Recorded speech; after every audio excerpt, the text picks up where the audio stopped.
Have you ever knelt down to pray and your mind started to wander? A distraction here, a worry there, and suddenly you're thinking about bills, problems, everything except God. And in the end, you wake up the same, as if nothing had happened. Do you know why? Because you were praying, but you weren't present. You were talking, but you weren't connecting. Your prayer was alive in the sound, but dead in the soul. This is not weakness. This is a symptom of spiritual fatigue, of a faith that is surviving on artificial respiration. But you were not created for this. You were called to live a life full of presence, a life where prayer is not just routine, but is war. It is healing. It is direction. It is intimacy. And if you have the courage to dive into this journey, in 30 days, you can completely transform the way you connect with heaven. And even more, you can transform the way you live here on earth. Lesson 1. Silence is the beginning of healing. Most people can't stand being silent. When everything goes silent, the internal noise starts. And then we run, grab our cell phone, turn on the TV, look for distraction. But what you avoid in silence is what needs to be healed. Prayer begins the moment you stop talking and start listening. But listen to what? Listen to yourself. Your hidden pains, your unanswered questions, your frustrations with God. You need to be honest with Him. Tear your heart out. Scream if you need to. Whisper if you don't have the strength. But don't hide. What you hide controls you. What you expose before God, He heals. Lesson 2. Pray like you're on a battlefield. You're not living an ordinary life. You're in the middle of an invisible war, and prayer is your weapon. Every day, you wake up in a combat zone. There are thoughts trying to steal your peace, emotions trying to distort your vision. There's an enemy who knows your weaknesses better than you do. And if you don't pray like a warrior, you'll live like a victim. Prayer isn't just comfort. It's strategy. It's ammunition. It's a shield. It's a command to attack. You don't pray to survive.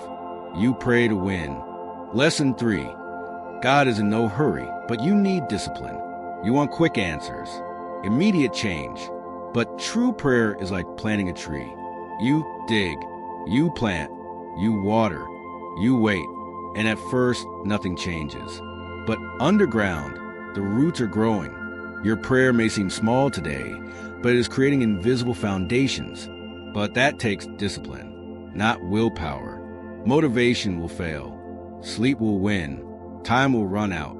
And that's where decision-making comes in. That's when you need to look at yourself in the mirror and say, I pray because I have to, because without it, I'm lost. That's spiritual maturity. Not praying when you feel like it, but praying when you don't feel like it. Praying when everything is falling apart and staying with it. Lesson 4. You don't need fancy words. You need truth. Some people think that prayer is about talking nicely, using words that impress. But God doesn't listen to aesthetics. God listens to truth. And often, the most powerful prayer is the simplest. Lord, help me. Father, I can't take any more. God, show me what to do. Don't try to hide your weakness with spiritual phrases. Don't try to appear strong. You don't need to appear anything. God doesn't love you because of what you do. He loves you in spite of who you are. So take off your mask. Be raw. Be real.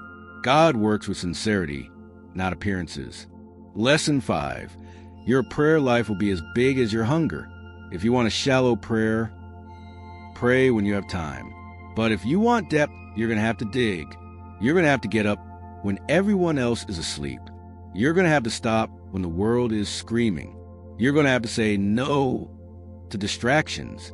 You're going to have to fast, switch off, pause, not to punish yourself, but to take a stand. You don't receive intimacy with God by accident. It's hunger, it's thirst, it's seeking. And if you don't have that hunger, ask Him, Lord, make me want to be with you, and keep asking until that desire grows. Because the closer you get, the more you feel the need. It's like living water. The more you drink, the more you realize you were thirsty. Lesson 6. Prayer changes you, not just a situation. Many times you pray for God to change something outside, but He starts by changing what's inside. and you get frustrated. God, change my family. And God answers, I'll start by changing your heart. God, open a door. And he says, first, close that anxiety. Because the real miracle of prayer is not what's happening around you. It's what's happening inside you. You start to see more clearly. You start to speak more wisely. You start to react with more grace. And then before you know it, your life starts to change because you have changed. Lesson 7. There's power in repetition. Not because God forgets, but because you need to remember. Sometimes you will feel like you are praying the same things, and you will think, doesn't God get tired? But God does not tire of hearing those who cry out in faith. Repetition is not so that he will remember. It is so that you will not forget. Praying every day is reminding your soul. It is not fear that is in charge here. It is not doubt. It is faith. Each prayer is like knocking on a door, and you do not stop until it opens. Persevere. Cry out. Come back. And when you no longer know what to say, remain silent. But do not stop seeking. Lesson 8. When you pray, you realign your soul. The world bends you. Routine squeezes you. Wounds divert you. But prayer is like an alignment of the soul, like a river returning to its natural course. You feel who you are again. You remember where you are going. You rediscover your mission. It is as if God placed his hand on your chest and said, come back. Come back to what matters. Come back to me. That is why 30 days of true prayer can redefine an entire life, because you return to the center. And in the center is peace. Climax. You need to decide that you will never live on autopilot again.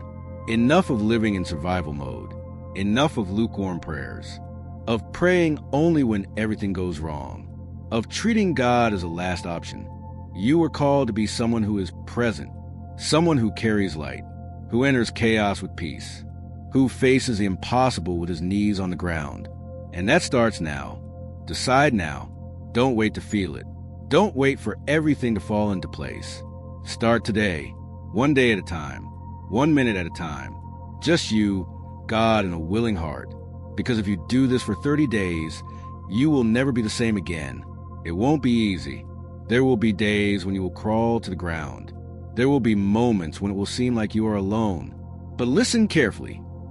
Every minute spent in prayer is a brick in the temple of your spiritual strength. And one day, you will look back and realize, it was there when no one saw, when I bent my knees even though I had no strength. It was there that God rebuilt me. Now it's up to you. You can continue living the same way, reacting to chaos, feeling lost, searching for meaning where there is none. Or you can make a decision, a simple but powerful decision. For the next 30 days, I will pray with truth, with dedication, with discipline. And this choice, repeated every day, will make you stronger, clearer, more whole. Because the transformation you seek begins where no one sees, in secret, on your knees, in your broken heart.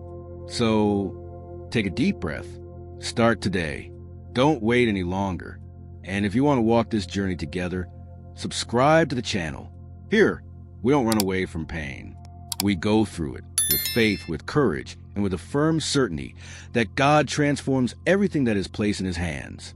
Are you ready? Then pray.